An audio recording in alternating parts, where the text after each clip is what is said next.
வணக்கம் நிகிதா. அதாவது நம்ம நாட்டுல மக்கள் தொகை கணக்கெடுப்பு நடைபெற இருக்கின்றது தகவல் தெரிந்திருக்கும்.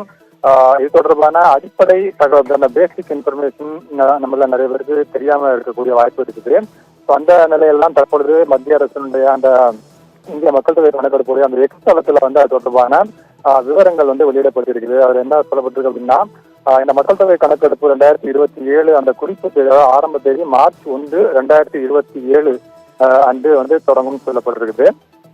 லடாக் மற்றும் ஜம்மு காஷ்மீர் யூனியன் பிரதேசங்கள், இமாச்சல பிரதேசம் மற்றும் உத்தரகாண்ட் பனிப்பொழிவு இல்லாத பகுதிகளுக்கு பனிப்பொழிவு இருக்க பகுதிகளுக்கு அக்டோபர் 1, 2026 அன்று தொடங்கும் என்று தெரிவிக்கப்பட்டிருக்கின்றது. இந்த மக்கள் தொகை கணக்கெடுப்பு செயல்முறை நம்முடைய நாட்டில் தொடங்கியதிலிருந்து இது 16வது மக்கள் தொகை கணக்கெடுப்பு. சுதந்திரத்திற்கு பிறகு 8வது மக்கள் தொகை கணக்கெடுப்பாகும் இந்த கணக்கெடுப்பு. மக்கள் தொகை கணக்கெடுப்புக்கான அறிவிப்பு ஜூன் 16, 2025 அன்று மத்திய அரசில் வெளியிடப்பட்டது. அதனைத் தொடர்ந்து அனைத்து மாநிலங்களும் யூனியன் பிரதேசங்களும் தங்களுடைய மாநில அரசுகளில் அந்த அறிவிப்பை மீண்டும் வெளியிடவும் மக்கள் தொகை கணக்கெடுப்புக்கான நோடல் அதிகாரியை நியமிக்கவும் கேட்டுக் கொள்ளப்பட்டிருப்பதாக மத்திய அரசு தெரிவித்திருக்கின்றது. இந்தியா முழுவதிலும் இருக்கக்கூடிய நிர்வாக அந்த அட்மினிஸ்ட்ரேட்டிவ் பார்டர் அந்த நிர்வாக எல்லைகள் ஜனவரி 1, 2026 அன்று முடக்கப்படும் என்று மத்திய அரசு தெரிவித்திருக்கின்றது. ஜனவரி 1, 2026 முதல் மார்ச் 31, 2027 வரை நிர்வாக எல்லைகளில் மாற்றங்களை செய்ய வேண்டாம் என்று மாநிலங்கள் மற்றும் யூனியன் பிரதேசங்களை மத்திய அரசு கேட்டுக் கொண்டிருப்பதாக தற்போது மத்திய அரசு தெரிவித்திருக்கின்றது. இந்த 2027 மக்கள் தொகை கணக்கெடுப்பு 2 கட்டங்களாக நடத்தப்படும். முதல் கட்டம் வீட்டு பட்டியல் மற்றும் வீட்டு வசதி கணக்கெடுப்பு ஏப்ரல் 2026 முதல் தொடங்கும் என்று மத்திய அரசு தெரிவித்திருக்கின்றது. அதனைத் தொடர்ந்து 2ஆம் கட்டம், அதாவது மக்கள் தொகை கணக்கெடுப்பானது நடத்தப்படும் என்று தெரிவிக்கப்பட்டிருக்கிறது. சாதி கணக்கெடுப்பும் இந்த மக்கள் தொகை கணக்கெடுப்பில் அந்த வீட்டு உறுப்பினர்களுடைய சாதியும் கணக்கிடப்படும் என்று மத்திய அரசு தெரிவித்திருக்கின்றது. இந்த 2027ஆம் ஆண்டு மக்கள் தொகை கணக்கெடுப்பு நாட்டின் முதல் டிஜிட்டல் மக்கள் தொகை கணக்கெடுப்பாகும்.